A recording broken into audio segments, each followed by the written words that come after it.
আল্লাহু আকবার বলে সালাত আরম্ভ করবেন, তবে হাত উঠাবেন কাঁধ পর্যন্ত। কিছু হাদিসে এসেছে কাঁধ সামনাসামনি, কিছু হাদিসে এসেছে কানের লতি সামনাসামনি, কিছু হাদিসে এসেছে কান সামনাসামনি। তাহলে কান সামনাসামনি, কানের লতি সামনাসামনি, কাঁধ সামনাসামনি। সবচেয়ে উপরে গেল কান, তারপরে কানের লতি একটু নেমে আসলো, তারপরে কাঁধ সামনাসামনি আর একটু নামলো। আল্লাহ আকবার বলে এরকম করবেন না, আল্লাহ আকবার, আল্লাহ আকবার, এরকম করবেন না। বুঝাতে পারিনি? এই মাপে সুন্দর করে হাত উঠাবেন, আল্লাহু আকবার। তারপরে বুখারী মুসলিমের হাদিস, কান নাস ইউমারুনা আইয়াজার রাজুলু ইয়াদাহুল ইমনা আলা জিরাহিল ইসরা। বলা হতো যে রাসূলের যুগে বলা হতো যে মানুষ ডান হাত বাম হাতের বাহুর উপরে রাখবে, ডান হাত বাম হাতের বাহুর উপরে রাখবে। এবার ধরেন নাভির নিচে যেতে পারবে না। তিনটি সহিহ হাদিস বুকের উপরে রাখা, কবজির উপরে কবজি। চারটি জয়ীফ হাদিস নাভির নিচে রাখা। নাভির নিচে রাখার কোনো হাদিস গ্রহণীয় নেই। বুকের উপরে রাখবেন, হাদিস সহিহ। তারপরে সানা পড়বেন, তারপরে আপনি বলবেন আউযু বিল্লাহি মিনাশ শাইতানির রাজিম, মারদুদ বিতাড়িত শয়তান থেকে পরিত্রাণ চাচ্ছি, বিসমিল্লাহির রহমানির রহিম, পরম দয়াতা দয়ালুর নামে আরম্ভ করছি। আউযু বিল্লাহ বিসমিল্লাহর এখানে জরুরি কথা যে যদি কোরআন মাজিদের আয়াত আরম্ভ করেন তাহলে আউযু বিল্লাহ, আর যদি আয়াত বলতে কোরআন মাজিদের প্রথমে হয়, শুরুতে হয়, তাহলে আগে আউযু বিল্লাহ তারপর বিসমিল্লাহ। আবার ভালো করে মনে করবেন, প্রথমে শুরু করলেন আউযু বিল্লাহ বিসমিল্লাহ বলে সূরা ফাতিহা, তো এখন আউযু বিল্লাহ বিসমিল্লাহ দুটাই বলতে হবে। এখন আরেকটা সূরা শুরু করলেন সূরা ইখলাস, এখন বিসমিল্লাহ বলতে হবে।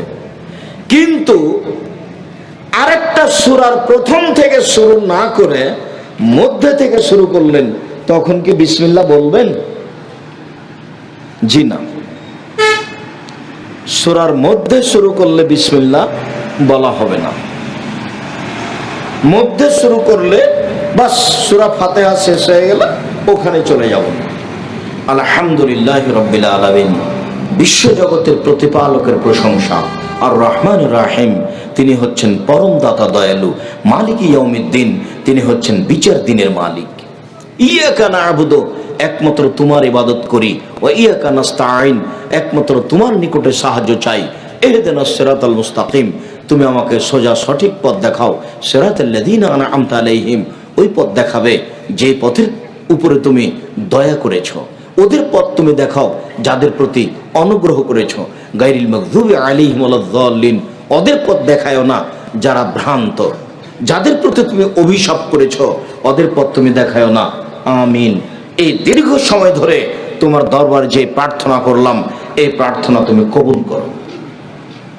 সম্মানিত দিনী ভাই বোন, আপনাদের সাথে এখানে এই সূরা ফাতিহার সূচনাতে আরেকটি কথা থেকে যাচ্ছে যে আপনাদের সামনে আমি একটা সানা পড়ে দেখালাম, একটা, আল্লাহুম্মা বাঈদ বাইনি ওয়া বাইনা খাতায়ায়া। তবে আয়েশা রাদিয়াল্লাহু তাআলা আনহা থেকে আরেকটা সানা আছে হাদিস সহিহ, সেটা হলো এই সুবহানাকা আল্লাহুম্মা ওয়া বিহামদিকা ওয়া তাবারাকা ইসমুকা ওয়া তাআলা জাদ্দুকা ওয়া লা ইলাহা গায়রুকা।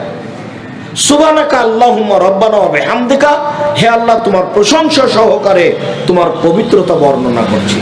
ওয়া তাবারাকা ইসমুকা, তোমার নাম মঙ্গলময় হোক। ওয়া তাআলা জাদ্দুকা, তোমার মর্যাদা উঁচু হোক। লা ইলাহা গায়রুকা, তুমি ছাড়া কোনো মাবুদ নেই।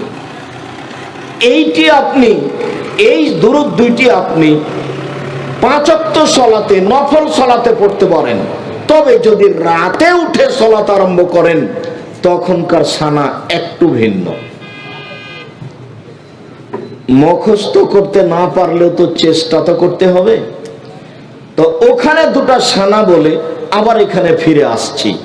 এক, ঘুম থেকে উঠে কোরআন মাজিদের সূরা আল ইমরানের শেষ রুকুর 5 আয়াত পড়বেন। প্রথম 5 আয়াত, ইন্না ফি খালকিস সামাওয়াতি ওয়াল আরদ ওয়া ইখতিলাফিল লাইলি ওয়ান নাহার, এখান থেকে শুরু করে ইন্নাকা লা তুখলিফুল মিয়াদ 5 আয়াত।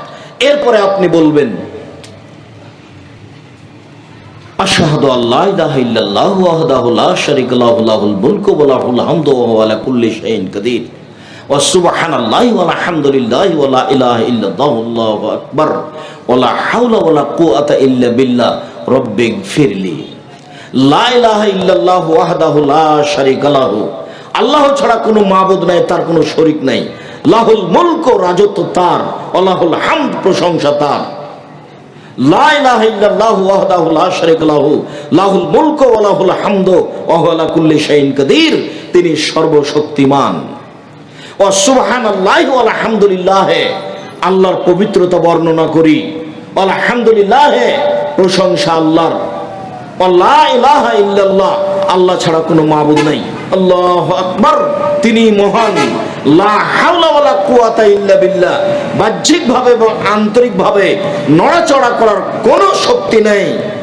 এইটুকু যদি আপনি বলেন, তারপরে রাসূল সাল্লাল্লাহু আলাইহি ওয়াসাল্লাম বলছেন এজা দাউস্তুজিবা, এখন যা বলবে সেটাই কবুল করা হবে, যা বলবে সেটাই কবুল করা হবে। ওয়াইন তাওয়াদ্দা, এখন যদি ওযু করে, অসাল্লা, যদি সালাত আদায় করে, কবিলাত সালাতুহু, তাহলে তার সালাত কবুল করা হবে। তাহলে ঘুম থেকে উঠে যদি এই দোয়া পড়েন, লা ইলাহা ইল্লাল্লাহু ওয়াহদাহু লা শারীকা লাহু লাহুল মুলকু ওয়া লাহুল হামদু ওয়া হুয়া আলা কুল্লি শাইইন কাদির ওয়া সুবহানাল্লাহি ওয়া আলহামদুলিল্লাহি ওয়া লা ইলাহা ইল্লাল্লাহু আল্লাহু আকবার ওয়া লা হাওলা ওয়া লা কুওয়াতা ইল্লা বিল্লাহ। আরেকটু কথা এখানে থেকে যাচ্ছে যে এই দোয়া পড়ে যা বলবেন সেটাই কবুল হবে। তার আরেকটু শর্ত হচ্ছে ওযু করে শুইতে হবে।